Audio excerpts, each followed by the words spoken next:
Hello trader. जैसा कि आप लोग देख रहे हैं मेरे स्क्रीन पे, ये मैंने ट्रेडिंग व्यू प्लेटफॉर्म खोल रखा है। इसमें मैं निफ्टी या बैंक निफ्टी में ट्रेड करने के लिए यही 4-5 स्टॉक हैं जो जिनका निफ्टी और बैंक निफ्टी में वेटेज ज़्यादा है। मैं इन्हीं को यूज करके फिर अपना निफ्टी या बैंक निफ्टी में भी ट्रेड लेता हूँ। तो आज हम बात करेंगे निफ्टी में, और हम अभी फ़िलहाल 2 इंडिकेटर यूज करते हैं 2 कन्फर्मेशन के लिए। अगर उसमें से 2 कन्फर्मेशन हमें नहीं मिलती तो हमें तीसरी कन्फर्मेशन के लिए हम एक EMA का यूज़ करते हैं, जो मैंने पिछली वीडियो में डिस्कस किया था। उसकी सेटिंग वगैरह आप देख लीजिएगा पिछली वीडियो में। बस आज की मैं एंट्री कहाँ बन रही थी, किस तरह से बन रही थी और किस तरह से एंट्री मिलती है, और आज कितना अच्छा रिस्पांस मिला है, मैं इसके बारे में बात करूँगा। बट उसके पहले मैं थोड़ा जल्दी आपको बता देता हूँ क्या इंडिकेटर यूज है। मैंने निफ्टी यूज कर लिया, ओपन कर लिया। इसको मैं फुल स्क्रीन कर लेता हूँ। अब इसमें देखिए, आप मेरे जो मैं इंडिकेटर बताता हूँ इसको आप 5 मिनट या 15 मिनट में यूज़ कर सकते हैं। ठीक है, इसमें देखिए 5 मिनट का टाइम फ्रेम लगा हुआ है और निफ्टी का चार्ट है, और आज का डेट है 14 तारीख की। हम देख लेते हैं किस तरह से इसने आज मूवमेंट दिया था। ठीक है, अब देख लीजिए मॉर्निंग में 14 तारीख की मेरा रूल है कि एक बोलिंजर बैंड में यूज़ करता हूँ और एक नज़ारिया वाटसन यूज़ करता हूँ, जो इंडिकेट रेड और बाइक और सेल का सिग्नल देता है।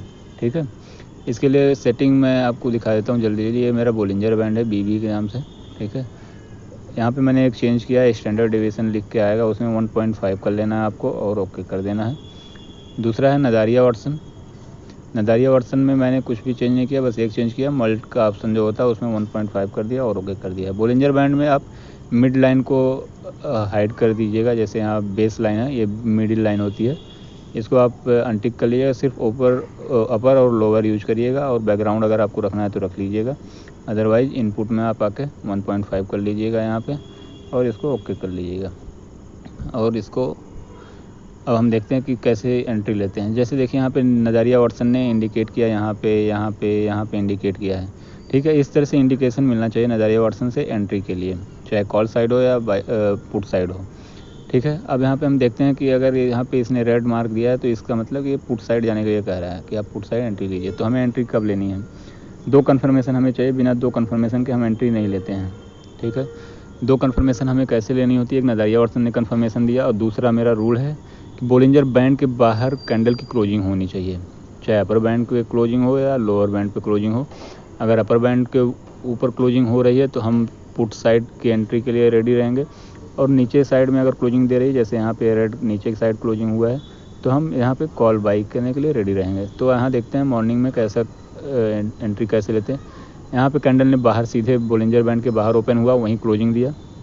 ठीक है, और नज़ारिया वाटसन ने भी रेड इंडिकेट किया कि भैया आप पुट साइड जा सकते हो। ठीक, तो हम जैसे ही अपना प्राइस बोलिंजर बैंड के अंदर आके क्लोजिंग देता है या ऊपर ही क्लोजिंग दे देता है, तो हम 2 कन्फर्मेशन के बाद हम एंट्री ले लेते हैं, क्योंकि 2 कन्फर्मेशन ये है, एक नज़ारिया वाटसन का कन्फर्मेशन, दूसरा बोलिंजर बैंड के बाहर ही क्लोजिंग हुआ है। ठीक है, तो हम यहाँ पे एंट्री ले सकते हैं पुट साइड में। देखिए किस तरह से पुट साइड में एंट्री लिए होते हैं, इतना लंबा आपको एंट्री मिला होता है। अगर हम इसका पॉइंट काउंट करते हैं, यहाँ से अगर हम एंट्री मान लेते हैं, यहाँ 50% से भी मान लेते हैं, और यहाँ तक 42 पॉइंट मूव किया है। अराउंड 40 पॉइंट हम अगर मान लें, 40 पॉइंट का 50% आपको ATM पर मिल जाएगा, मीन्स 20 पॉइंट आपको ईजिली मिल जाएगा। अब देख लीजिए नेक्स्ट, अब यहाँ पे बोलिंजर बैंड कि बाहर क्लोजिंग नहीं हुई, लेकिन नज़ारिया वाटसन ने इंडिकेट किया कि आप यहाँ पे बाई करिए। तो यहाँ पे हम बाई कैसे करेंगे? इसके लिए हमें 2 कन्फर्मेशन चाहिए। एक तो नज़ारिया वाटसन ने दिया ही दिया है, हमें दूसरा कन्फर्मेशन कहाँ से मिले? बोलिंजर बैंड तो फेल हो गया यहाँ पे, तो दूसरा कन्फर्मेशन के लिए मैंने EMA यूज़ किया है। ठीक है, EMA यूज़ करने के लिए मैंने MA रिबिन यूज़ किया। आप डायरेक्ट EMA यूज़ कर सकते हैं। 20 पीरियड का ये EMA मैंने यूज़ किया। यहाँ पे देख लीजिए 20 EMA लगाया, EMA है, और ये 20 इसका डेज का है। ठीक है, इसको हमने ओके कर लिया, और इसमें रूल ये है, दूसरा कन्फर्मेशन अगर हमें नहीं मिलता तो हम इसके लिए EMA यूज़ करते हैं। तो हमारा रूल है कि नज़ारिया वाटसन हमें इंडिकेट करना चाहिए कि हाँ अब यहाँ पे आप बाई कर सकते हैं। ठीक, और उसके बाद कैंडल मतलब ज़्यादा से ज़्यादा 4 से 5वीं कैंडल में 20 मूविंग एवरेज के ऊपर क्लोजिंग देनी चाहिए। जहाँ पे इंडिकेट करे उसको काउंट करें, 1 2 3 4 5, इस तरह से 5 कैंडल या 4 कैंडल, चौथी या 5वीं कैंडल क्रॉस कर देनी चाहिए 20 मूविंग एवरेज को। जैसे यहाँ पे तीसरी कैंडल ने क्रॉस कर दिया है 20 मूविंग एवरेज को, तो हम कॉल साइड जा सकते हैं यहाँ से। और देखिए फिर यहाँ से किस तरह से छोटा सा बैक आया, फिर उसके बाद फिर किस तरह से मूवमेंट दिया। और हमारा स्टॉप लॉस होता है 15 पॉइंट का, कम से कम 15 पॉइंट का होगा। यहाँ पे क्लोजिंग दी और हमने यहाँ पे एंट्री ली और यहाँ से यहाँ तक कितना लो आया, 20 पॉइंट लो आया है, मतलब 10 पॉइंट लो आएगा। अगर आप ये तो मैं इंडेक्स पे दिखा रहा हूँ, अगर आप किसी ATM या ITM के स्ट्राइक प्राइस पे होते तो आपका वहाँ पे 10 पॉइंट बैक आया होता, तो हमारा स्टॉप लॉस 15 पॉइंट का होता, तो हिट नहीं होता यहाँ पे। और फिर यहाँ से प्रॉफिट देख लीजिए कितना प्रॉफिट आया है। यहाँ तक इसने मूव किया 33 पॉइंट, मतलब 30 पॉइंट मान लेते हैं। इसका 50% आपको ईजिली मिल जाएगा, 15 पॉइंट आपको आराम से मिल जाएगा। ठीक है, इस तरह से हम एंट्री लेते हैं।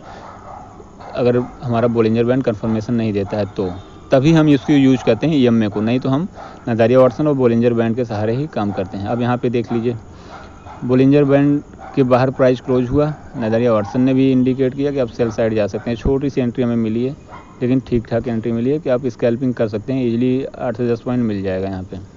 ठीक, अब यहाँ पे देख लीजिए, यहाँ पे बाई सिग्नल दिया लेकिन प्राइस बाहर क्लोजिंग नहीं हुई, तो हमें क्या एंट्री लेनी है कि नहीं लेनी है।